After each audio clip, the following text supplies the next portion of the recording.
Founder to Founder, com Márcio Kogut.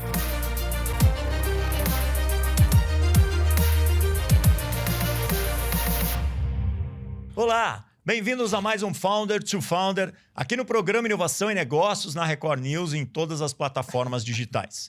Hoje, nós vamos elevar o nível da discussão. Não falaremos apenas sobre táticas de marketing ou metas de vendas de curto prazo. Nosso foco será a arquitetura de empresas preparadas para o futuro. Na nova economia, o capital mais valioso de uma corporação não é apenas o seu fluxo de caixa, mas a sua capacidade de construir comunidades, reter talentos e gerar confiança. Vamos entender como a evolução do fundador dita o ritmo de crescimento de todo o ecossistema empresarial. E para esse diálogo direto, de fundador para fundador, eu recebo hoje Alisson Ramalho. Com mais de 30 anos de atuação no varejo e no mercado de franquias, ele é uma das grandes referências em expansão de marcas no Brasil e no exterior. Alisson é sócio e fundador do Grupo SD, uma multinacional com centenas de franquias na Europa, nos Estados Unidos e na América Central. Alisson, seja muito bem-vindo ao Founder to Founder. Maravilha. Bom, prazer imenso estar com você aqui. Obrigado pelo convite, né? Sempre agradeço a Deus por dar de falar sobre empreendedorismo. E vamos lá, vamos bater esse papo aí inspirador que vai ser sucesso. Legal, muito legal. Bom. Alisson, seguinte, eu fiz uma breve apresentação sua, mas a gente sempre gosta, quem vem aqui, o fundador que vem aqui no Founder to Founder, antes de a gente chegar no bate-papo, naquelas conversas, naquelas perguntas, na execução, a gente gosta de conhecer com mais profundidade a história do fundador. Então fala pra gente, quem é Alisson Ramalho, Maravilha. Qual foi a sua trajetória até criar o Grupo SD? Legal. Bom, eu tenho uma história de vida e de família também, né? Meus pais foram empreendedores, então a gente começou em 1976. Olha. Tem uma curiosidade legal também, é que a primeira franquia do Boticário foi da minha família. Olha só. Né? Quando o Boticário começou a franquear. E de lá eu fui trabalhando como executivo, trabalhei em lojas, tive muito tempo como franqueado, como multifranqueado, fui master franqueado do Instituto Embeleze, da Microlins, de grandes marcas, até fundar o Grupo SD, né? Então a fundação do Grupo SD se deu em 2012 e foi engraçado porque eu já tinha uma trajetória de alguns anos ali de execução em varejo, aprendizado, como eu falei, como cargo de diretor, supervisão e tudo, e eu trouxe uma experiência muito bacana de trazer um negócio disruptivo. Pesquisei mais de 16 mercados, para você ter uma ideia. Nós viajamos muito o mundo, nós fomos atrás de muita informação para a gente entender realmente o propósito que a gente tinha, que a gente vai contar um pouquinho, que foi implantar esse mercado disruptivo que hoje movimenta 18 bilhões de dólares. Caramba. Né? O mercado de sobrancelhas hoje no mundo ele tem uma fatia grande entre serviço e produto que movimenta 18 bi de dólar. E foi assim que nasceu o Grupo SD, né? Tem até uma parte da minha esposa também, né? Então a Lica sempre foi do mercado de beleza também, e ela começou a frequentar alguns salões, ela falava, ó, tem um segmento novo aí que está surgindo, e eu, como empreendedor, o cara tá no Boticário fazendo coisa. O que é? Ela falava assim, não, sobrancelhas. Eu falava, sobrancelhas? Pô, Lica, tu tá brincando comigo, né? E aí comecei a levar ele a alguns salões, um dia eu cheguei, vi uma fila de mulher, falei para ela, o que essas mulheres estão fazendo aí? Ela falou, todas essas aqui estão aguardando para ser atendida com sobrancelha, mas isso há 15 anos atrás. Né? E aí ela falou uma frase para mim que ficou na minha cabeça, ela falou assim, ó, as mulheres vão fazer sobrancelha como elas usam batom no futuro. E aquilo ali entrou, a gente começou a estudar e foi daí que nasceu a fundação do Grupo SD, que hoje é líder do segmento. Né? Olha que fantástico. Fantástico. E você comentou aqui que antes de você criar, de fundar, né, criar o Grupo SD, Isso. focado nesse nicho, né, nesse sobrancelha, nicho. nesse nicho, porque você fala da beleza, é um segmento da beleza, mas você está falando de um nicho específico que ninguém, eu particularmente sou de tecnologia, e sou do mercado de tecnologia, mercado financeiro, por mais que eu sou empreendedor, um cara de negócios, é um nicho muito específico que tem que saber, né? Muito segmentado, né? E que tem que conhecer. Mas mesmo assim, vocês pegaram uma bagagem, um background no mercado da beleza, né? Isso. Você falou que tiveram a primeira franquia do Boticário, aí vocês foram estudar esses mercados até entender que, como a sua esposa falou, a Lica, um dia todas as mulheres vão fazer a sobrancelha que nem passam batom. Exatamente. E ali foi o estudo de oportunidade mesmo, né? Porque a gente sabe que o background é muito importante, que eu falo que a nossa vivência, a nossa experiência, ninguém copia. né? E a gente aprende a empreender empreendendo, né? O mercado de saúde, beleza e bem-estar, assim, ele sempre teve na minha família. Então, obviamente, que isso facilitou, né? Sabe que o Brasil, nós somos o terceiro mercado do mundo, né, hoje, e o primeiro da América Latina. Então, se a gente junta hoje, falando de mercado de wellness, por exemplo, a gente está falando de 100 bi de dólar, né? Então, foi um mercado que eu sempre olhei com bons olhos e a gente sabia que, ao longo dos anos, cada vez mais as pessoas iam buscar autocuidado, ou seja, esse segmento que você falou muito bem, Márcio, a gente pode falar de ultra segmento, né? Era uma subcategoria que tinha no mercado de beleza e ninguém olhava para aquilo ali da forma que deveria olhar. Então, para você ter uma ideia, chega um momento hoje no mundo que a cada 40 produtos desenvolvidos para o mercado de beleza, mais ou menos 6 a 7 são para a área dos olhos e sobrancelha. Olha só. Né? Então, a gente vê o quanto foi disruptivo isso há 15 anos atrás. Hoje se torna mais comum. Você tem grandes redes globais, você tem muito store, né? Que são as mega stores que tem lojas de sobrancelha, tem brown bar dentro, mas há 15 anos atrás era muito disruptivo. Sim. Então acho que é um aprendizado, assim, realmente. Quando você tem uma visão bacana, você estuda um mercado e você vê uma oportunidade de transformar aquilo, né, transformar a sociedade através daquilo, entregando um bom trabalho, você consegue fazer. E ali foi crença mesmo. A gente acreditou em realização e até hoje, pau na obra todo dia, trabalho duro. É isso aí. Que legal, mas é uma coisa que para empreendedores que estão assistindo a gente, por exemplo, eu que sou um cara, volto a dizer, mais focado em tecnologia, finanças e tal. E olha todos os segmentos, né? Porque um bom empreendedor, um empreendedor, um fundador, ele tem que estar sempre olhando também o que tem em outros mercados, até para trazer uma certa experiência, alguns insights para o seu mercado. Isso. Mas eu nunca tinha olhado o mercado da beleza dessa forma tão detalhista, assim, né? Porque o mercado da beleza, ela englobe, como você falou, beleza e wellness, né? Você fala saúde, bem-estar, wellness e beleza. É isso. Então, é um mercado que hoje é um dos principais mercados, porque as pessoas estão se cuidando mais, estão deixando de beber, estão fazendo mais exercício, elas estão focadas no bem-estar e na aparência, né? Então, a mudança de comportamento e cultura, né? Na verdade, o wellness hoje é o novo cigarro. É verdade. Então, eu costumo dizer que é uma cultura realmente elevada. E isso, a pandemia também acelerou, né? Vale a gente falar do episódio ali que foi o vale da pandemia. Exato. Mas a gente, na pandemia, o que a gente percebia? A gente queria oportunizar o nosso mercado também. Foi um momento muito difícil, né? Porque você imagina, eu na pandemia fechei mais ou menos, né, da noite para o dia, porque teve o lockdown. O segundo foram 5 meses e meio, né? Nós fechamos mais ou menos na época 278 salões. Né? Em 48 horas. Então, você imagina o que é para o empreendedor, né? Você que está me assistindo agora, tem que tomar a decisão de você fechar 278 salões em 48 horas. Foi isso que aconteceu naquela segunda onda, né? Mas, ao mesmo tempo, o que a gente fez?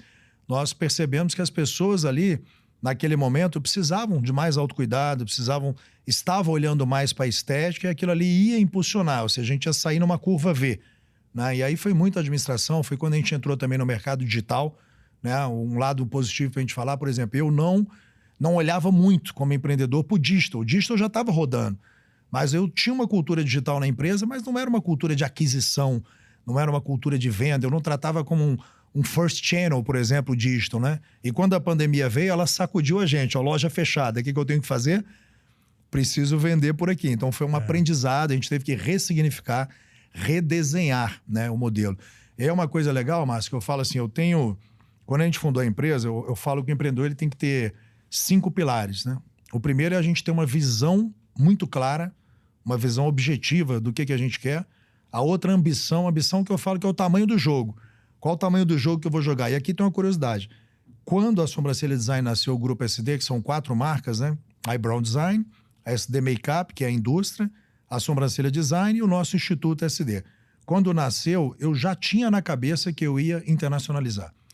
Porque na pesquisa inicial que eu falei para você, eu já tinha pesquisado muito lá fora e via que tinha uma carência desse ultra segmento também, dessa segmentação. Então, eu sabia a ambição, que era o tamanho do jogo que eu ia jogar, mentalidade, qual é a mente que eu precisava preparar, né, para jogar esse jogo, inclusive para ir para fora, que eu vou contar algumas coisas interessantes, o planejamento estratégico, ou seja, o que a gente ia usar, qual o canal de distribuição, ia usar o franchise, rede própria e execução. Né? Então, esses 5 pilares, até hoje, eles fazem parte do meu da minha rotina, do meu dia a dia, entendeu? E ó, é muita execução, viu, cara? Imagina. E começou com a SD, que era essa disrupção, entender que existia um mercado para sobrancelha, para o design de sobrancelha, que daí, obviamente, ia ter produtos, ia ter salões, ia ter cursos, ia ter uma série de coisas. Aí você criou o grupo, que aí tem a indústria também. A indústria fabrica outros produtos também, não é só para sobrancelha. Isso. O que é bacana é que a gente nasceu como serviço, a gente tinha um centro técnico e educacional, então a gente forma centenas e centenas de designers, mas para a rede. E nesses primeiros cursos, a gente já estava analisando o quê? O desenvolvimento de produto. Aí nasceu o primeiro P&D nosso. Pra você ter ideia, eu trabalhava com um parque tecnológico terceirizado, né? Então nós lançamos 3 SKUs. Um deles, que legal ter falado, eu trouxe para você aqui, ó. Olha só. Para você entregar para sua esposa. Esse produto tem 14 anos no mercado, por exemplo, ele é um sérum, tá? 5D, que é um sérum para regeneração de folículo, né? Então aí a gente tem tudo de tecnologia, exossoma, tudo que se usa hoje no mercado de cosmético no mundo. Que legal. A gente tem. Mas o que é legal? Quando a indústria nasceu, eu falei de 3 SKUs. Hoje nós temos 150. E vocês que fabricam tudo, a né? indústria 150. de vocês. Não, a gente fabrica parte dos insumos de alguns produtos e a gente terceiriza também. Entendi. Né? A gente tem hoje... A gente tomou uma decisão de um trabalho premium. Você até estava comigo e pegou um protetor solar. Eu vi a embalagem, eu falei, nossa. poxa, essa embalagem parece Dior, parece uma marca global, está muito bem, muito bem elaborado. Porque a gente tomou uma decisão de produzir assim com os principais do mundo, né? Intercos, Ancorote, Chuan, Faber-Castell. Então, foi uma decisão ali inusitada. Tem até um caso que acho que é legal contar para os empreendedores, que às vezes a gente precisa ter ousadia mesmo para crescer, né? E a gente lançou um batom, cara, que só a Yves Saint Laurent tinha esse batom. Só que a minha sócia, na verdade, ela errou o pedido. O pedido era para ser pequenininho, só que foi 2 zeros a mais. E quando caiu na vice-presidência da indústria, ele olhou e falou, quem é esse pessoal aqui, da onde é? Aí ele falou, não, o pessoal do Brasil, não sei o quê. Ela falou, olha, só pela ousadia deles, eu quero tomar um café. Tu acredita? Olha só. O erro foi um erro. Até hoje eu tenho esse batom. Olha só. Porque foi tanta produção, mas a gente falou assim, ele abriu portas para o mercado europeu, né? Abriu portas para muita conexão com a China também, mas foi um erro inusitado ali. A gente errou, a gente teve que sustentar e a minha sócia conseguiu trabalhar muito forte em todas as feiras de cosmético do mundo, entrada e tal. Então, assim, empreendedorismo tem algumas histórias inusitadas, né? A gente transformar a ameaça em conquista, né? Conquista, exato. Mas não tinha indústria, tá? E hoje, a maior receita que a gente tem hoje é oriunda da indústria. Legal. A indústria hoje é a maior receita do E grupo. vocês estão com quantas franquias hoje no Brasil? Hoje, ativa, a gente tem 168, né? Um faturamento de 200 milhões ano, a empresa. E fora do país, a gente tem 113 salões em atividade, 52. Mas tudo pagam todos os direitos autorais? Todos os direitos autorais. Tem a formação, produtos também, vocês exportam os produtos? Ou eles a gente faz muita exportação e a gente também exporta a mão de obra. Em que sentido? Eu faço itinerante, onde são todos os treinamentos em loco nos países. Então, eu tenho uma equipe hoje que ela roda o mundo. Então, a gente visita pelo menos 2 vezes cada operação aonde ela estiver. Né? E também tem o programa que a gente chama de reciclagem. Aconteceu agora na América Central. Nós tivemos 300 pessoas participando desse programa lá. Caramba, que né? legal. Fantástico. A primeira franquia lá está com 13 anos. Né? A primeira franquia com 13 anos. Então, foi um aprendizado, mas assim, se você quer internacionalizar, você precisa também ampliar a tua capacidade de suporte e assessoria. Porque o maior erro é que as pessoas querem ir para fora, mas a gente acha que a gente não precisa levar o nosso suporte, não precisa levar a nossa assessoria. Isso não existe. Ainda mais em serviço, né? Não existe. Na tua visão, como um founder growth aí, sempre antenado, eu vejo que você tem a tua própria comunidade, que você é um cara muito conectado no empreendedorismo, que você participa de vários eventos e tal. Na tua visão, se você pudesse dar, assim, 3 principais atitudes ou decisões que você tomou para chegar até aqui, quais foram elas? O primeiro pilar, né, um dos pilares que a gente tem que ter realmente, é o que eu te falei, é um propósito e uma crença muito clara. Né? Porque se você, como empreendedor, não tem uma crença, uma fé, empreender um negócio de fé, no que você vai criar e no que você vai executar, dificilmente você vai colocar isso para frente. Porque os percalços vão ser muito grande, muito grande. Você vai receber muito don't ali da vida, né? Muito não. Então você tem que ter essa persuasão, você tem que ter essa crença e esse objetivo teu de propósito muito claro. A outra coisa é entender que nada adianta você pensar em planejamento estratégico se realmente você não for um cara de execução diária. Então a dica que eu falo para as pessoas é skin the game. Você tem que ser o cara hands-on, você tem que ser um cara persuasivo, você tem que ser um cara que participa, que motiva, que lidera. A empresa precisa de dono. Né? Quem está me ouvindo agora, eu sempre falo, ó, a tua empresa, as companhias, elas são do tamanho dos líderes dela, dos fundadores, dessa ambição que eu te falei, do jogo que eu quero jogar. Não existe um dia, nesses últimos 15 anos, que eu não tenha trabalhado exaustivamente em prol da companhia. Nenhum. Não existe um dia que eu não tenha conversado em pelo menos 40, 50 grupos de WhatsApp. Antes de eu vir aqui bater esse papo com você hoje, meu dia foi exaustivamente motivado para resolver algumas broncas, vamos colocar assim. Alguns problemas, né? Problemas. Antes aqui de eu vir, eu estava conversando agora sobre uma unidade nossa de interior que tinha dado um BO de um comentário para lá e para cá. Consegui pegar o telefone, liguei, reverti. O nosso CEO da América Central já ligou de manhã com um problema grande. Então, a dica que eu falo é o seguinte, pessoal, não existe lucro dá trabalho. Se você aprender, a dica que eu dou é, se você aprender que lucro dá trabalho e que não existe mágica por trás de resultado, com certeza você vai ser um empreendedor de sucesso. Porque você sabe, né, Márcio? Você é um empreendedor de sucesso. Sucesso não é para todo mundo. Não. O sucesso não é para todo mundo. E o terceiro, que eu acho muito importante, eu acho que um dos mais relevantes para colocar, é se especialize em relações humanas. Porque tudo se resume à relação humana. Se o cara for bom em formar times, em liderar pessoas, formar líderes, com certeza tiver inteligência relacional, você está anos-luz, algumas casinhas na frente. Quem não gosta de gente, quem não é bom em relação humana, dificilmente vai conseguir ter uma prosperidade como empreendedor. E se você não é bom nisso, contrata gente que seja, tá? Porque por trás de uma pessoa jurídica existe uma física. Exato. Né? Então sempre existe um conflito com as pessoas, mas eu tenho vários mentores, né? E assim, eu falo de mastermind mesmo, né? Gente que... Vou falar de um amigo aqui que é o Sérgio da Bateria Moura. Né? Hoje eles têm 50% do mercado do Brasil, uma empresa aí, acho que de 22 bi. Quem não conhece, né? Quem não conhece, Baterias Moura. 40% do mercado da Argentina. Então ele fala para mim assim, meu filho, olha só, lembre-se no que eu tô falando para você, tudo se resume à relação humana. Qualquer transação, qualquer negócio, ele vai passar por pessoas. Então você tem que ter uma mente muito preparada para você passar por episódios e situações que vão te exigir. Mas no final, sempre vão ser empreendedores conversando, C-level, time, fundadores. Nós dois estamos aqui, né? É relação humana. São duas pessoas. Então, eu acho que essa dica de estudar, né, e entender sobre inteligência relacional e que você não constrói nada realmente sozinho é muito importante. Confesso para você que é um mercado, é uma economia que eu gosto muito, mas eu vejo que grandes empresas tradicionais, grandes marcas tradicionais, elas não conseguem trazer uma persona, elas não conseguem trazer alguém que represente aquela marca. Porque são multinacionais, são empresas grandes, elas vão acabar se apropriando de algum creator, né, trazendo algum creator para poder se apropriar dessa comunidade dele. Dessa, não digo reputação, é da reputação, da comunidade, desse perfil desse influenciador, por exemplo.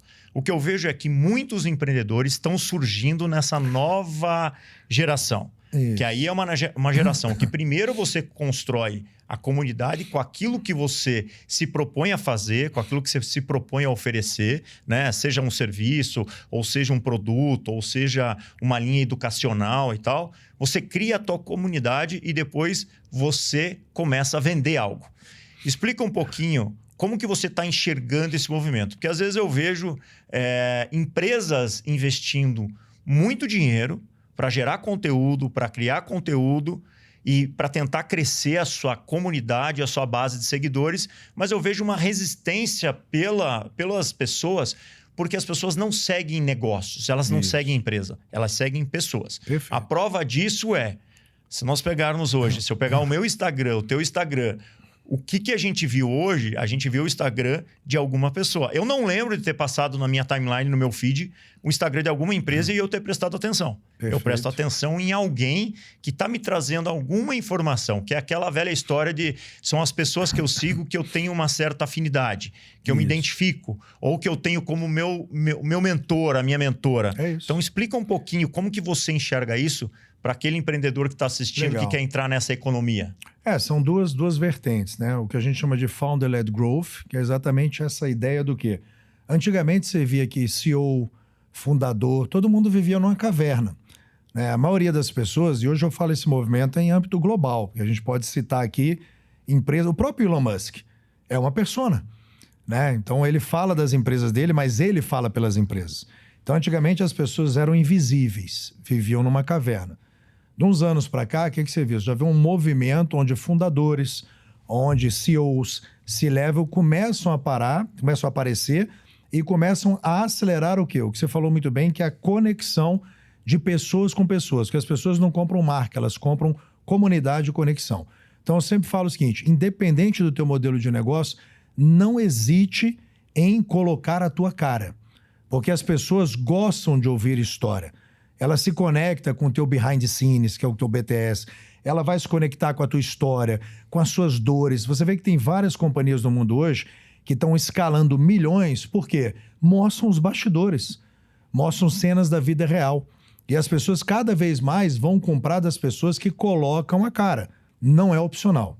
Eu posso dizer que é quase uma obrigação hoje você ter que aparecer, você ter que ultra segmentar e você falar do negócio. Então, o caminho do Founder-led Growth, ele é muito valioso e muito genuíno. Então, você que está me assistindo aqui agora, que é fundador, que tem a sua empresa, não tenha vergonha de falar do seu negócio. Seja qual negócio que for. Eu trabalho com tecnologia, eu trabalho com gastronomia, eu trabalho com odontologia, eu trabalho... O que você trabalhar, tem gente que quer te ouvir e vai conectar. Então, você tem que fazer essa geração de conteúdo, tem que fazer criativo. O outro lado é você aprender a gerir e a navegar nessa nova economia. Que aí vem um lado que você falou, que são os afiliados, né? São os creators. E, obviamente, que você pode utilizar isso em prol do crescimento da sua companhia. Tá? Como é que a gente utiliza isso em prol do crescimento da companhia? Quando veio essa onda, o Grupo VL tem 6 anos. Né? Eu sou CEO e fundador do Grupo VL. Você falou o caso da minha filha, que é uma criadora de conteúdo hoje, tem 57 milhões, né, de seguidores, já trabalhou com mais de 70 multinacionais. Então hoje, você que está me ouvindo e fala, Alisson, por onde eu começo? Você tem que buscar afiliados que tenham sinergia com o teu negócio. Porque hoje não adianta a pessoa ter 50 milhões de seguidores. Se ela não consegue transformar aquela audiência em crescimento, em venda e recompra. Então, por exemplo, se eu tenho uma empresa de wellness, vamos dar um exemplo, né? Trabalho com moda fitness. Quem é que eu tenho que buscar? Não são os criadores de conteúdo afiliados que têm N seguidores, mas são aqueles que têm a rotina do lifestyle no dia a dia, que tem o fit content, que consegue falar daquilo, que já tem uma comunidade. Às vezes eu posso ser um micro-influenciador ou Sim. até um nano-influenciador, mas eu tenho ali umas pessoas que me acompanham no meu follow-up de vida, que sabem que eu gosto de treinar, que eu gosto do bem-estar, que isso faz parte da minha rotina, então aquilo se torna genuíno. Então a melhor maneira de você fazer isso é você criar uma comunidade que pessoas que têm essa sinergia muito próxima e muito real. A autenticidade hoje, ela vende. Antigamente era o número. De 2 anos para cá, não adianta você falar, eu tenho X milhões de seguidores. As empresas não querem mais saber. Porque elas vão no analítico, elas vão nos dados ali, entendeu? A gente chama de community driven, né? Você tem o data driven, que é a empresa voltada para resultado, result driven, e você tem o community driven, que são as que usam comunidade em prol de resultados, são orientadas por resultado. Então hoje você consegue fazer um trabalho desse, mas você tem que setorizar muito bem. E um ponto que a gente não pode esquecer, mas são os canais de distribuição, né? TikTok Shop, por exemplo, ele é a 3ª maior plataforma hoje que a gente tem de marketplace no Brasil. Né? No mundo, por exemplo, você fala do mercado americano, cara, é um absurdo.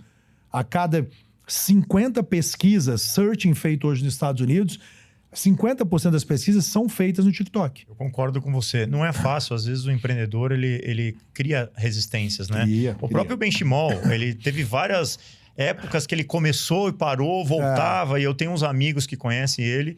Ele resistiu um pouco, porque, pô, afinal de contas, o cara fundou uma das maiores corretoras de investimentos, né, do Brasil, a maior, gigante. Então, ele não era a pessoa que tinha, o fundador que tinha o perfil de ficar gerando conteúdo, tá lá e eles já tentou vir, não veio e agora tá mais presente porque ele entendeu deslanchou, que nesse né? momento deslanchou, porque é difícil. A gente como fundador, eu sei que vários fundadores que estão assistindo, o cara tá às vezes preocupado com o negócio, ele tá preocupado em resolver os problemas diários, fazer o negócio dele performar, fazer o negócio caminhar, ele não tem tempo de gravar conteúdo. Isso é importante, porque eu escuto muito isso das pessoas. Alisson, mas como eu administro meu tempo, né, de empreendedor mesmo, varejo é vigília, né? Sim. Execução toda hora. Eu falo, cara, se você não coordenar esse tempo e começar a priorizar a tua audiência, a sua comunidade, de novo, você vai ter problema.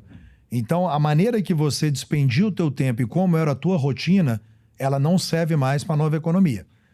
Um dos pilares da nova economia é exatamente isso, é você administrar parte do teu tempo e da sua execução para a sua audiência. E isso aí, de novo, não é escolha, isso é uma obrigação. É igual performance na sua companhia, eu falo.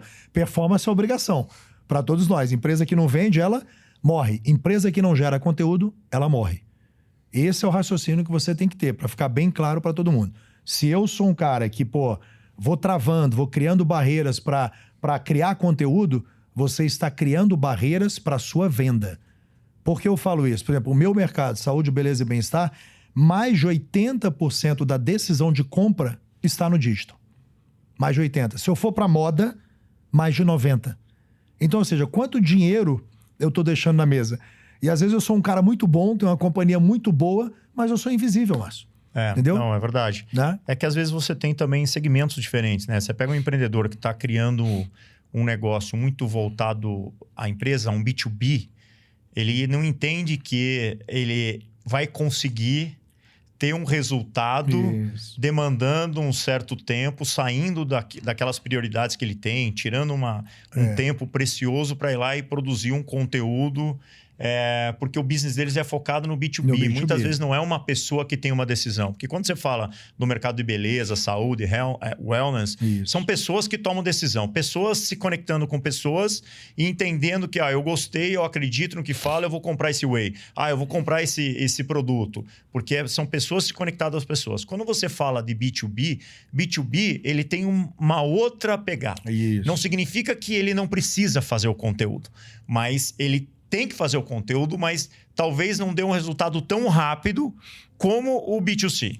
Isso é importante. Seja um F2C ou seja um B2B, o que a gente precisa ver? Eu, você, todo mundo está consumindo conteúdo. Então, às vezes, eu tenho uma indústria com revendedores, mas eu não faço B2C, eu só faço B2B revenda. Entenda que todos aqueles revendedores, eles estão consumindo conteúdo. Quanto mais eles vão enxergar aquele fundador daquela indústria falando sobre a indústria, falando sobre a marca dele, sobre o conceito, ou seja, é um F2C. Ele vai da indústria para o consumidor final. Então, a gente nunca peca na audiência, né? Porque lembra que aquele ditado antigo? A gente já pode falar que a gente já está, né? Cinquentão. Não era quem não é visto não é lembrado? Exato. Eu falo que quem não é digital não é lembrado. Então, independente do canal de distribuição que eu esteja, todo mundo consome. Então, para eu abrir novas revendas, para novas revendas conhecerem a minha indústria, novos parceiros, novos eventos, novos palcos, é muito importante. Mas você falou uma coisa que é muito verdade o que você falou. Eu amei tua colocação, porque na prática é o que você falou. O cara fala, mas eu sou indústria, mas eu sou revenda, eu não quero nem saber disso. Muda essa chave, vira essa chave. Sim, e tem a ciência de que não é que não dá resultado. O resultado demora um pouquinho mais para acontecer, porque é diferente de quando você está fazendo um conteúdo para vender um produto para alguém que clica no carrinho, põe o cartão de crédito e faz o checkout, compra, espera receber o produto, do que você está construindo uma reputação, do que você está gerando conteúdo para alguém de dentro de uma empresa que vai pegar o seu negócio e levar para um cliente dele. Que aí é uma relação de negócio para cliente, que é o que você isso. falou. F2C ou Isso. B2B2C. É isso. Que é business to consumer. Então, vai demorar um pouquinho mais, mas não significa que você não tem que gerar conteúdo, porque o conteúdo que você vai gerar é um conteúdo que você vai gerar, como você falou, para trazer mais notoriedade e para, por exemplo, se você é uma franquia, você não é que você era B2B, você era B2C, que era uma pessoa que ia comprar uma franquia tua e ia começar a empreender, né? Então ela se conectava com você, que era um cara referência nesse segmento de franquia, criou uma disrupção lá com o grupo SD e tal. Então uma pessoa tomou a decisão de ir lá conhecer você e comprar uma franquia. Mas quando você está falando o seguinte, de um médico, pega aí um distribuidor de produtos de saúde, farmacêuticos, né? Eu tenho uns amigos meus que fazem isso, eles fazem muito bem, dá muito resultado, mas demora. O empreendedor tem que saber o seguinte, não importa se é B2B, não importa se é B2C. Para você entrar na Creator Economy, você precisa gerar conteúdo. Às vezes você pode gerar menos conteúdo se você for B2B e esperar um pouquinho a mais, porque o resultado pode ser que demore um pouquinho mais. Porque no final de tudo, a gente usou o exemplo da indústria farmacêutica. A gente tem um grande exemplo no Brasil, que é o Adib. Sim. Né? O Adib já é um grande exemplo de tudo que a gente falou. Você nunca ia imaginar alguém da indústria farmacêutica trabalhando com tanta veemência, com tanta força, o digital. E o que aconteceu com a própria CIMED? Você viu o quanto foi disruptivo, viu como cabe para todo mundo? Porque o Adib poderia ter essa cabeça, eu sou indústria, sou farmácia, eu não vou atacar a Creator Economy, eu não vou para a economia. Pelo contrário, né? Você viu que eles criaram um dos cases, né? Que sem dúvida são um dos maiores cases de alavancagem. Carmed, né? Que a gente tem o próprio Carmed mesmo, que foi muito para a geração nova. A própria Carla, né? A Carla mesmo, ela tem uma entrada muito forte nessa geração nova, ela transita muito no TikTok como fundadora. Então a gente está falando de uma indústria que foi totalmente disruptiva e que entendeu que essa nova economia, no final de tudo, se eu tenho uma indústria, se eu tenho um negócio, o que eu preciso? Cliente, cara. Todo negócio precisa estar pensando sempre em mais receita, pensando em mais cliente, pensando em mais margem, em mais recorrência e mais audiência. Eu acho que essas 5 alavancas de negócio que eu falo, elas são cruciais. E hoje eu faço isso aqui, ó. Eu trago a audiência para o início. Quanto mais audiência eu tiver, mais eu vou aparecer. Por quê? A gente tem um país que é o segundo país do mundo de consumo de tela. A mesma coisa para a nova economia. Ou você se posiciona agora e começa a aprender, ou daqui a pouco o pessoal vai nadar de braçada em cima de você. Entendeu? Então é muito cuidado para não perder o time de entrada. É igual o cara que está entrando em tecnologia agora. Tá mega super atrasado. Exato. Né? Ou o cara que não está usando IA, né? Quem não está usando IA agora também tá mega super atrasado. O negócio que não tem que não usa IA para automatizar, para agilizar, para reduzir custo, para acelerar o crescimento, isso aí a gente já não tem mais o que dizer se usa ou não usa. Você não pode mais pensar se você vai utilizar inteligência artificial no teu negócio ou não. Total. Tem que ser AI first mesmo. Fala assim, cara, em algumas empresas que eu faço parte de conselho, quando eles trazem nas reuniões, olha, a gente precisa expandir, a gente precisa contratar mais gente e tal. A primeira coisa que eu falo, ó, dá para fazer com IA? Antes de contratar, fala para o RH o seguinte, tenta alguém fazer com inteligência artificial. Se não der para fazer com inteligência artificial, abre a vaga, contrata uma empresa, um terceiro. Sabe o que eu faço de sugestão para quem está assistindo a gente? Tem um famoso Caio. Aí eu falo Caio, o pessoal fica olhando para mim, mas que Caio, cara? Quem é Caio? É o Chief AI Officer. Né? Então a gente precisa hoje, quando fala de C-Level, ter uma pessoa responsável pela tecnologia de inteligência artificial no teu negócio. Então, se você fala de C-Level, às vezes eu quero setorizar, talvez você possa até começar hoje pelo Caio. Porque o Caio, você falou muito bem, Márcio, é o que vai mudar o teu negócio, vai te ensinar uma economia de escala, vai te mostrar o que precisa e não precisa, vai produzir muito mais. Então, assim, tem coisas realmente que a gente pode equalizar. Né? A mesma coisa é o Creator Economy com a inteligência artificial. Elas são complementares. Né? Então, as empresas que estão fazendo esses pilares de nova economia, com certeza elas são disruptivas, cara. Elas estão acelerando muito mais. Né? Por isso que eu falo que não é opção. Né? Hoje, realmente, é a nossa rotina. E se você não faz, a tua ausência abre espaço para a tua concorrência. É isso que a gente precisa pensar. E como você resolveu entrar a fundo nesse conceito de comunidade, de quando você criou a VL, do grupo VL. Legal. Por causa que você, de repente, você teve uma filha que começou a crescer. Como foi essa história? Eu sei que eu tô nesse caminho, mas você já tá bem mais à frente. Então, eu gostaria de entender como foi toda essa jornada. Mas a tua pergunta foi magnífica. Por quê? Isso não estava no meu plano, né? Então, eu comecei a... Tá aqui, né? Trouxe até o livro para você entregar para sua filha. Né, para Kiara, que também é uma jovem que está na audiência também e tudo. E esse livro... A Vanessa hoje tem 57 milhões de seguidores. Né? Então, por exemplo, o primeiro contrato do TikTok do Brasil foi dela. Então, na pandemia, ela morava em West Vancouver, no Canadá. E aí nós conseguimos trazer ela praticamente nas últimas janelas. Levamos para uma casa nossa, né, de litoral. A família pegou Covid, todo mundo junto. Mas, graças a Deus, todo mundo passou bem. E lá ela começou a gravar. E eu vendo ela crescendo, toda hora ela trazia, pai, tô crescendo 100 mil, 200, não sei o quê. As pessoas muito no distro, né? Porque a pandemia veio.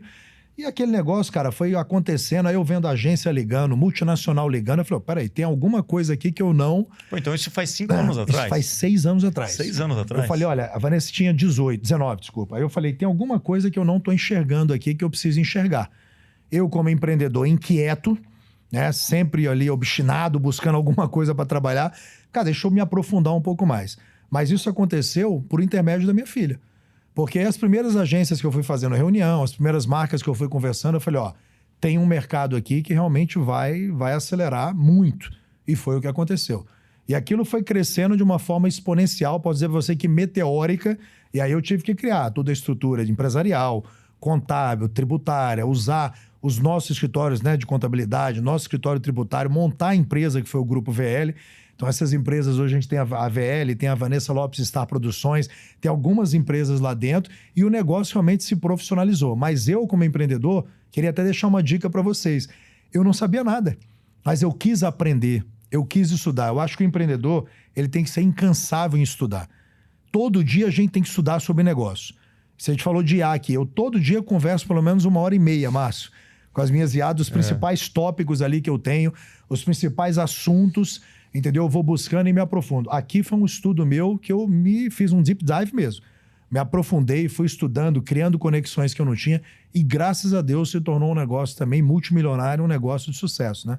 E hoje eu tenho o privilégio, né, da Vanessa não só ter uma carreira maravilhosa, mas ela ter tido a competência, eu vou dizer, e a ousadia de se manter nesse mercado. Porque crescer é fácil. A dificuldade é você manter no mercado de nova economia. Então, você conta no dedo ali, né, criadores de conteúdo de 6 anos atrás que continuam reverberando, mas tudo é uma construção também. Não acontece da noite pro dia, tá? Acho que a dica que eu dou para as pessoas, hoje essa geração, ou até o fundador empreendedor, às vezes tem muito imediatismo e o sucesso não é imediato. E você falou muito bem, você não vai construir do dia para noite a tua audiência. Você não vai construir do dia para noite a tua comunidade. É muito trabalho, é muita recorrência, é muita produção, independente do teu tamanho. A Vanessa grava 8 horas por dia. E você que está assistindo a gente agora, quantas horas você grava? Né? É difícil, eu vejo porque eu cobro muito a minha filha. Minha filha vai para a escola, estuda, eu falo, ó, você quer isso? Você gosta disso? Você tem talento para isso? Então você tem que se comprometer em gerar um mínimo de conteúdo do teu perfil, do teu nicho, porque os algoritmos estão lá esperando conteúdo para poder ajudar você a crescer a sua comunidade. E não tem mágica. E não tem mágica. E hoje é mais difícil do que antes. Muito, porque o competition hoje, ó, se a gente falar no Brasil, por exemplo, só no Instagram nós estamos falando de 10,5 milhões de criadores de conteúdo. Tô vindo só para o Instagram. Eu e você, empreendedores, 27 mil empreendedores falando de negócio todos os dias. Só no Instagram. 27 mil. Então, ou seja, o competition ali... O que era um oceano azul, que eu até falo, esse livro é maravilhoso, né? A Estratégia do Oceano Azul. Ele é um oceano vermelho hoje. Então, se você não for profissional, se você não estruturar o seu negócio, se você não investir, você não vai crescer e não vai sustentar. É igual a empresa. Né? A empresa, você sabe disso, a gente não pode brincar. Né? Não leva desaforo. Então, a mesma coisa para a nova economia. Ah, quer entrar no TikTok. Acha que é fácil? Não. Vai ter estrutura, vai ter investimento, vai ter aprendizado, vai ter erro e acerto. Pra você criar uma comunidade de afiliados, leva muito tempo, entendeu?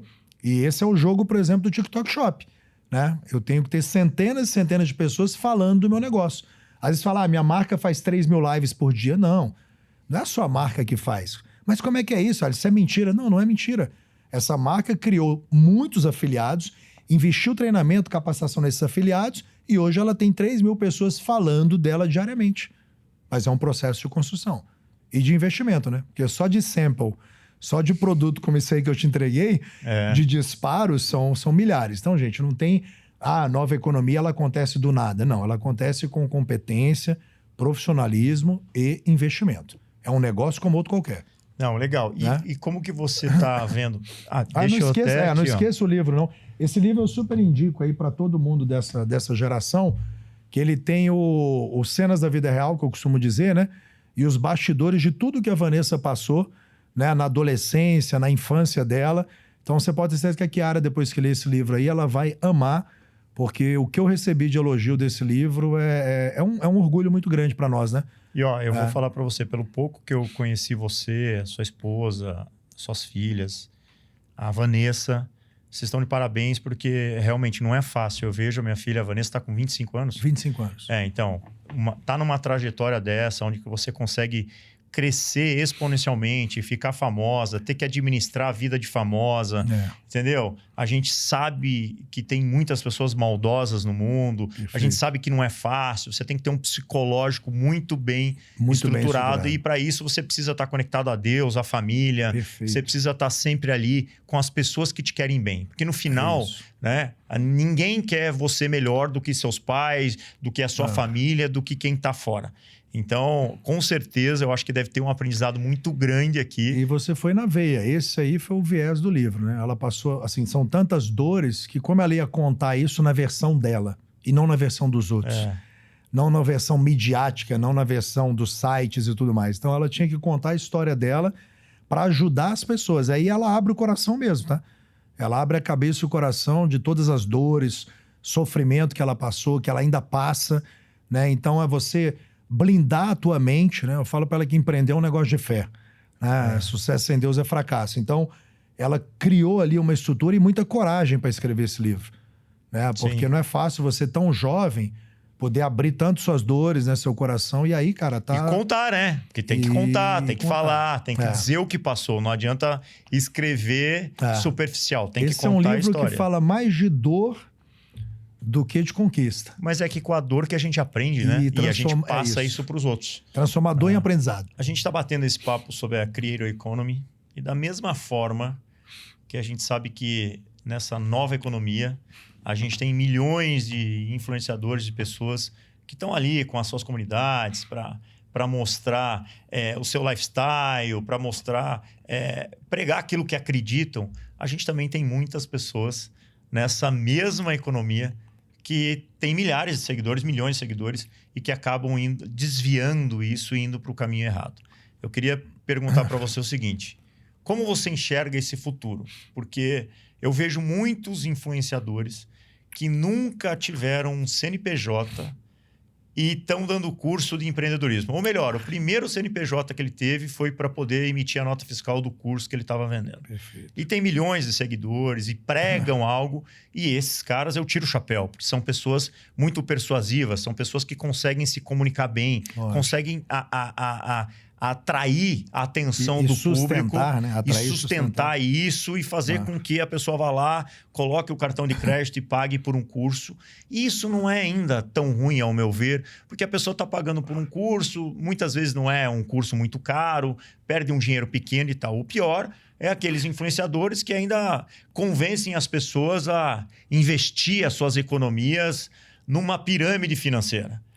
Prometendo juros e retornos acima do esperado, acima do viável, né? Os bancos oferecem 0,8%, 1% do CDI. Olha lá, esses influenciadores piramideiros oferecem 4%, 5%. Então, como que você enxerga o futuro das redes? Como que a gente vai conseguir separar aquela economia, aqueles creators que têm uma reputação e que estão ali trazendo uma proposta e algo de valor desses influenciadores que estão aproveitando essa onda e tentando ganhar dinheiro a qualquer custo? Eu acho que a pergunta é maravilhosa, né? Porque todo mercado, ele é ciclau, ele trabalha com ondas, né?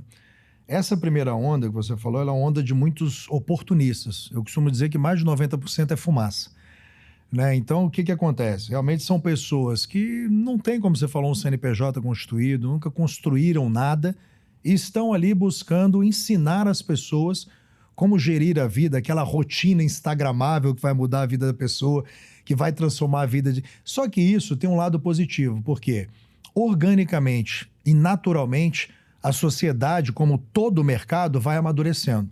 E aí é feito o quê? A peneira. Hoje, o mercado de infoproduto, de criador e educacional, já está entrando numa outra onda onde você tem essa peneira mais visível. Então, os famosos oportunistas, né, que tinham ali uma boa neurolinguística, tinham uma boa audiência, investiam pesado também em tráfego, né? Sim. Tanto no Google Ads, quanto no Insta Ads, onde for, inclusive organicamente conseguiam fazer um bom trabalho também. Isso hoje está ficando muito raso. Então, os cuidados que você tem que ter é realmente estudar um pouco mais sobre a vivência real e experiência dessa pessoa. Porque quem não realizou, quem não construiu negócios, por exemplo, multimilionários, bilionários, não vai transformar o teu negócio. Então, isso é um fato consumado. Eu não tenho como ensinar você a fazer algo que eu não apanhei, não aprendi, ou que eu não faço todo dia. Então, a nossa vivência e a nossa experiência, ninguém copia. Eu tenho mais de 1.500 franquias vendidas nas costas, por exemplo. Ninguém vai atender os 1.500 investidores que eu tive que atender e aprender. Você só aprende a vender vendendo. Você só aprende a empreender empreendendo. Então, eu acho que essa nova onda que já começou a entrar, ela está sendo muito mais qualitativa. Então, o cuidado, o alerta que eu falo para vocês, estudem a vida das pessoas que realmente vocês querem como mentor. Alisson, mentor é importante? Sempre. Você ter uma mente mestra. O problema, Márcio, não é ensinar, é quem está ensinando. E na maioria das vezes, quem está ensinando não tem vivência, reputação e número. Então, estuda mais sobre a pessoa, estuda sobre o CNPJ, pede o CNPJ das empresas dessa pessoa, vê quantos anos tem o CNPJ, peça a referência dessa pessoa mercadológica. Veja o que ela construiu. Converse já, com pessoas que trabalhou para ela. Você está comigo aqui, você é um empreendedor de anos, eu também. Essa pessoa fala, ó, quero conversar com 10 diretores que passaram por vocês. Nós temos para indicar. Eu quero conversar com X fornecedores, quero não sei o quê. Vai lá, pesquisa, os CNPJ estão lá. Meu primeiro CNPJ tem 34 anos. Chamava Target, era uma representação comercial que eu vendia roupa. Então, ou seja, você tem que entender a vivência e a verdade. A mesma coisa o criador de conteúdo. Né? Porque eu falo, há 2 anos atrás eu falei no podcast, 85%, 90% vão desaparecer. O que aconteceu? Desapareceram. Porque quanto mais um setor, um mercado amadurece, mais o nível de profissionalismo é exigido. E aí, os verdureiros, os amadores, o famoso achismo é o quê? Expurgado. Então, você que está me assistindo aqui agora, que acha que pode brincar com a audiência, que pode brincar com o infoproduto educacional, não pode. O mercado hoje está em outro estágio de amadurecimento, óbvio que ainda tem, e quem não faz esse tipo de pesquisa, sabe o que acontece? Você não vai investir não é 2, não, você vai investir 2, 3, 4, 5, 6 vezes, vai quebrar a cara e vai perder dinheiro. A verdade é essa. Então, seja mais criterioso e faça um crivo antes de você estar colocando o que você falou. Às vezes é o dinheiro de vida da pessoa. Sim. Entendeu? Eu já vi isso, eu já vi casos eu já vivenciei assim, casos que você olha, você fala, e as pessoas não estão nem aí. Esses influenciadores, eles não têm escrúpulos. Recentemente aí, agora uma outra empresa, a NASCAR, o cara foi para Dubai, o empreendedor foi lá para Dubai, tomou dinheiro de milhares de pessoas, tá lá em Dubai, e aí de repente sumiu com o dinheiro. O próprio Banco Central recentemente fechou várias fintechs, várias instituições financeiras que estavam se movimentando e estavam... Na verdade, não era a falha das fintechs, mas as fintechs elas não estavam sendo bem fiscalizadas pelo Banco Central e outros empreendedores utilizavam essas fintechs até para desvio de dinheiro, lavagem de dinheiro. Isso. Então, a gente está vivendo realmente nesse mercado, nessa economia criativa, nessa economia digital que a gente fala, uma mudança muito grande. Então, as pessoas elas têm que tomar cuidado. Que merece atenção, Exato. Né? E eu reforço o que você o que você falou. Quando você conhece, antigamente, longe das mídias sociais, né? Vamos deixar um pouquinho as mídias sociais de lado. Quando a gente que é mais velho, quando você queria conhecer alguém, Você ia e via a casa, frequentava, conhecia o pai, conhecia a mãe, entendia onde que a pessoa trabalhava. Era tangível. Era tangível. Para você confiar em fazer algum negócio com aquela pessoa, você tinha que saber onde ela morava, você tinha que saber do que ela pai de quem, irmão de quem, o que ela fazia, para você começar a fazer negócio, até para você deixar uma conta na tua padaria, para essa pessoa pagar para você depois, você tinha que ter uma certa confiança. Isso. Hoje em dia as coisas cresceram tanto que as pessoas vão lá e depositam dinheiro, fazem um Pix para uma empresa sem nem consultar se aquilo que ele está oferecendo é real, existe, já foi feito, né? Então eu também reforço o teu alerta. Antes de você consumir conteúdo sem pagar, você tem que mais consumir de todo mundo. Vai ter conteúdo que vai ser bom, vai ter conteúdo que não vai ser bom. É saber selecionar. Né? Saber selecionar. Selecione os teus mentores. E se você for pagar, seja por um curso, ou seja colocar o teu dinheiro, investir em alguma coisa, toma cuidado e tenta ver a história por trás desse empreendedor. E outra coisa legal, Márcio, você conversar com pessoas que participaram desse programa. Exato. A coisa mais genuína que tem é você falar, eu tô querendo fazer uma mentoria. O que você tem que fazer? Cara, me passa 10, 15 empreendedores, que estão no mesmo, mais ou menos no mesmo estágio, meu propósito, que fizeram com você que eu quero conversar com eles. E bebe água da fonte, pega a percepção da fonte. Eu tenho meu programa de nova economia, o Up Economy, por exemplo, que eu mentoro, faço governança. Eu sou o primeiro a falar. Quando alguém me procura, porque eu nem vendo, é o one-to-one. O cara me indica, porque eu já acho que é legal quando você tem a indicação, a referência. Eu primeiro vou estudar o negócio dele para ver se tem conexão com o que eu posso ofertar e se realmente eu consigo, com o meu ecossistema, com a minha aliança, com investimento, com interesse, mudar o jogo daquele investidor. E fazer a construção. Se não, eu sou o primeiro a falar para ele, cara, não casa aqui. Porque senão não faz sentido, não faz sentido. E outra coisa, se não fizer sentido, se eu não gerar valor para você real, o que vai acontecer? Daqui a 6, 8 meses, você tá puto comigo. Entendeu? E vai estar falando mal do meu negócio. Não é essa a ideia. Então, eu acho que beber água da fonte é muito importante. Só que as pessoas são muito imediatistas, são muito emotivas, então elas vão sendo bombardeadas a repetição. Repetição de conteúdo, repetição, e aí quando eu ver, elas tomaram aquela decisão. Não seja emotivo, seja racional e profissional. Então, converse com quem participou do seu programa. Né? Porque não tem nada melhor do que a vivência. Concorda comigo? Sim. Então, essa troca ela é muito rica.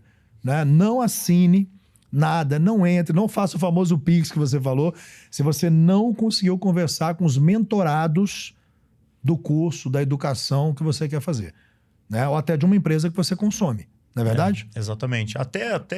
Tem vários... Reputação e avaliação, né? Exato. Como é que a gente compra no Mercado Livre? Como é que você escolhe um hotel? Exato. Olhando os reviews, olhando as pessoas que foram. Avaliação, tudo reviews. A Creator Economy, ela tem o lado bom, porque tudo tem acesso rápido. Informação pública. Você pode tomar uma decisão rápida, mas você não é obrigado a tomar uma decisão rápida. Isso aí. Você pode tomar uma decisão com mais assertividade, uma decisão olhando o que essa empresa, esse influenciador, essa proposta está te oferecendo. É mais para tomar um pouco desse cuidado. Eu tenho uma certa visão para os próximos 5 anos. Não vou nem falar mais do que 5 anos, poderia falar menos. É porque hoje é difícil a gente falar para 5. Eu tenho uma visão dinâmico, né? com tantas coisas que estão acontecendo, principalmente com a chegada da IA. Né? A gente vê muitos conteúdos sendo produzidos por IA. Muito influenciadoras com milhões de seguidores criadas 100% por IA. Perfis 100% Perfis 100% com IA. Eu vejo que isso está tendo muita mudança. Né? Ao mesmo tempo que eu achava que a IA ia substituir tudo, é muito difícil você conseguir criar uma inteligência artificial, uma influenciadora inteligência artificial que se conecte tão profundamente de pessoa para pessoa. Sim. Né? Então, eu acho que isso ainda não vai substituir. Mas muitas coisas, por exemplo, como edição de vídeo, publicação, roteiro, análise da concorrência, roteiro. Isso. Então, hoje você consegue produzir conteúdo e publicar conteúdo muito mais fácil do que há um ano atrás. Tu consegue transformar um criativo em 50. Exato. E isso vai ficar mais competitivo ainda, né? Total. Porque a gente veio de uma era lá atrás que era quem tinha paciência, como a Vanessa, como algumas influenciadoras que ficavam o dia inteiro produzindo conteúdo, e foi isso que foi a virada de chave. Perfeito. Porque lá atrás tinha menos concorrência, os algoritmos, Instagram, na época, Facebook, precisavam de conteúdo, o próprio YouTube precisava de conteúdo, então ela dava mais relevância para esse conteúdo. Aí muita gente começou a publicar conteúdo, começou a ver qual conteúdo era melhor ou não para dar relevância. Sim. E agora a gente vai ter pessoas, influenciadores e máquinas criando conteúdo. Né? Como vai ser essa disputa? Você já parou para analisar? Demais, você já consegue? Demais. O que eu vejo assim, ó, a IA é como um remédio. Ela está na dose. Ela pode ter a cura ou ela pode ser o veneno. Então, o que acontece? As pessoas hoje que olham só para esse lado da IA, que acham que a IA vai resolver tudo, se você coloca a IA dentro de um plano de carreira de um criador que não tem autenticidade, que não é genuíno e não tem relação humana, essa IA não vai conseguir potencializar.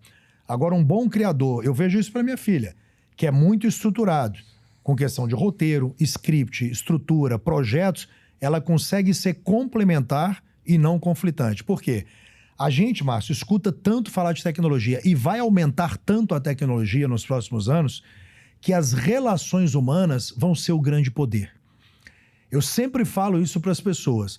Por mais que a gente embarque em tecnologia, por mais que a gente saiba que até a questão dos humanoides, que hoje é muito presente, o humanoide é presente inclusive em vida de família já, né? Fazendo parte de família, executando tarefas. Parece brincadeira o que eu tô falando, mas é o plano do Musk, né? Não era fazer carro. O carro foi a primeira etapa, é o plano uma dele. etapa, mas você vê assim, mas isso é muito real. Mas quanto mais tecnologia eu tenho, mais a clareza, a autenticidade e a humanidade vão ser um ativo de valor. Por quê? Eles estão se tornando uma escassez.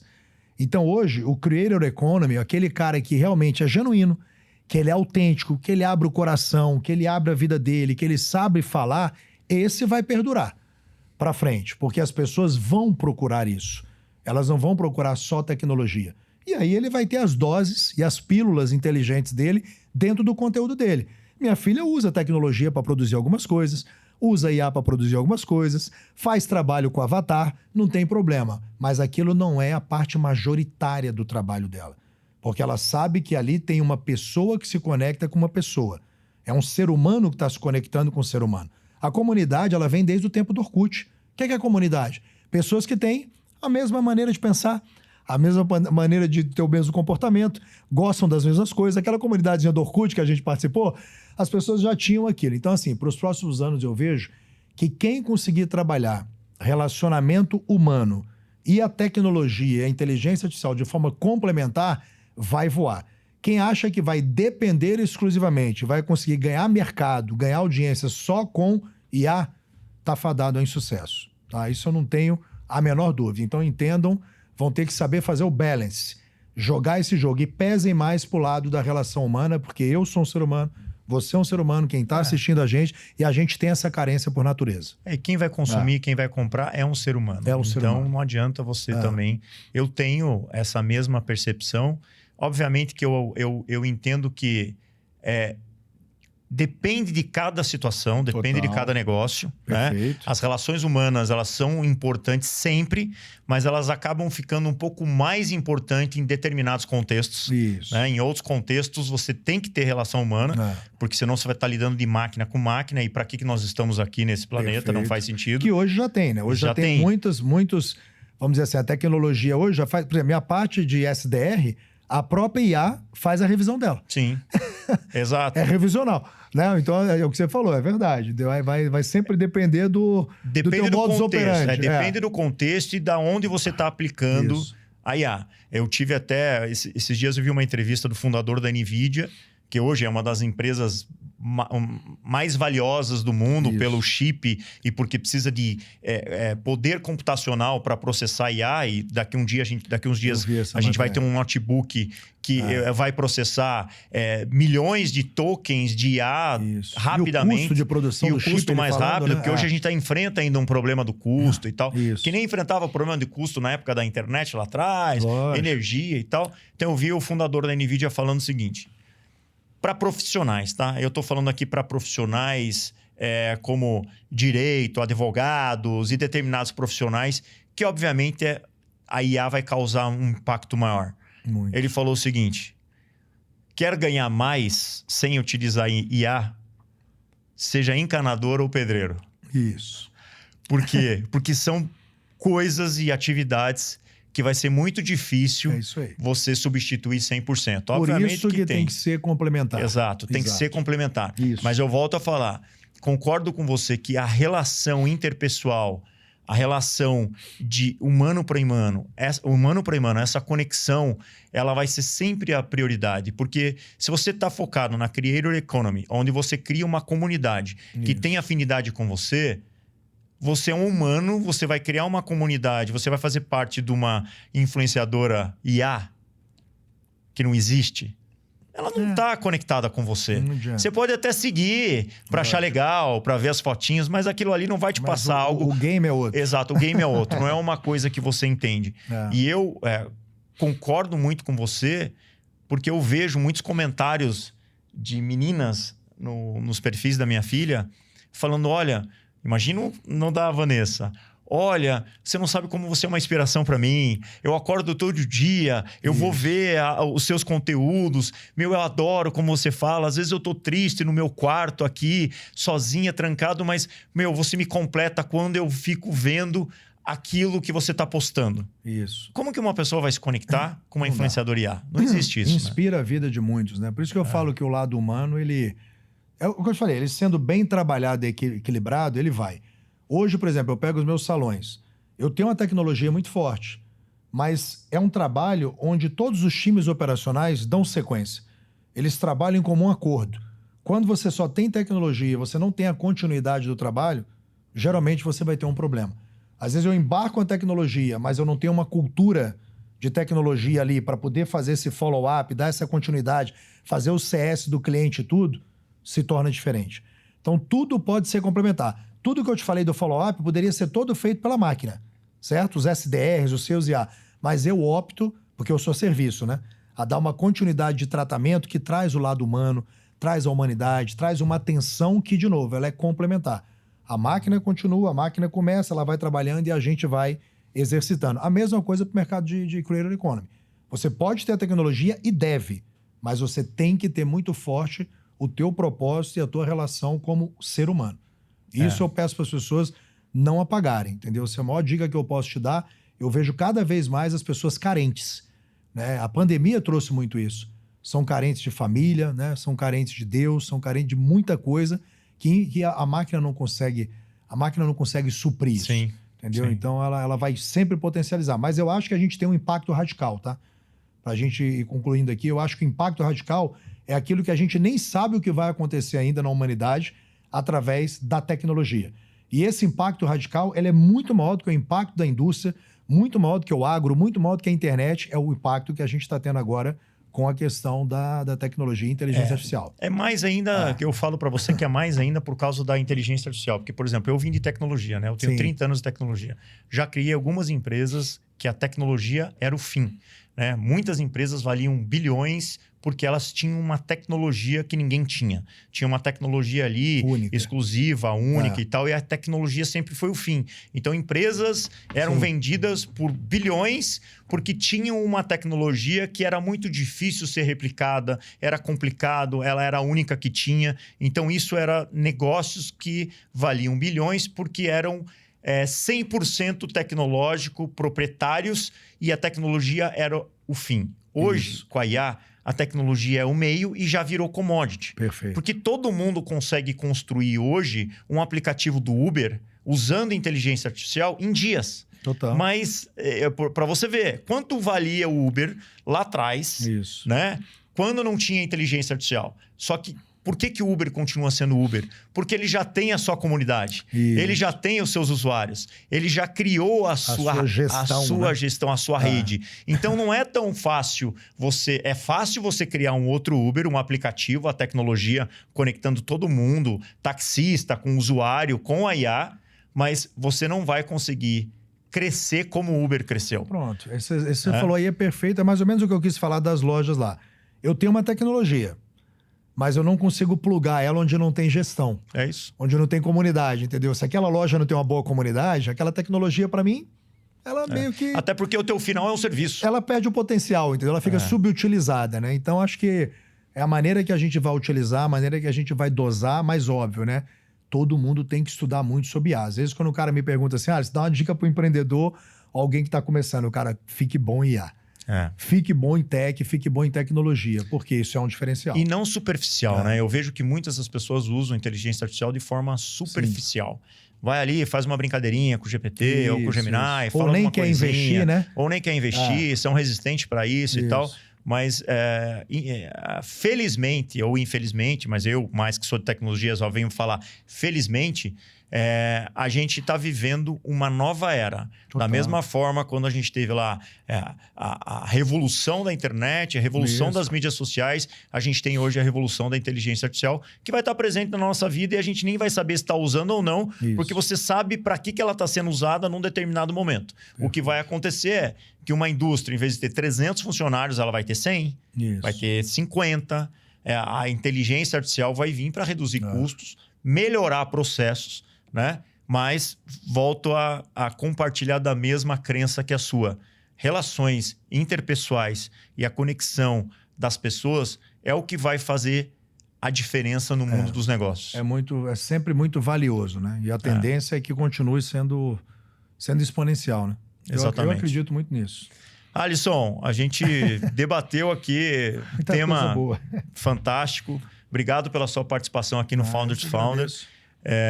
Agora eu queria que você desse o último conselho para o empreendedor aí, ou o empreendedor que está querendo criar um negócio na área da saúde, ou o empreendedor que está querendo entrar nessa creator economy. Dá o último conselho aí do eu Alisson. acho que o conselho que a gente tem que compartilhar com todo mundo é reiterar um pouquinho do que eu falei, né? Você tem que ser realmente assim disruptivo, você não pode ser reativo.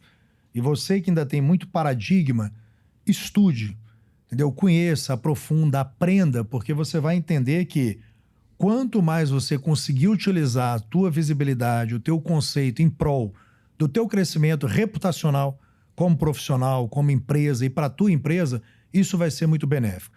Então, vira a chave, sai da caverna, que é a grande dica que eu dou, que muita gente tem medo de sair da caverna, começa a entrar nesse exercício.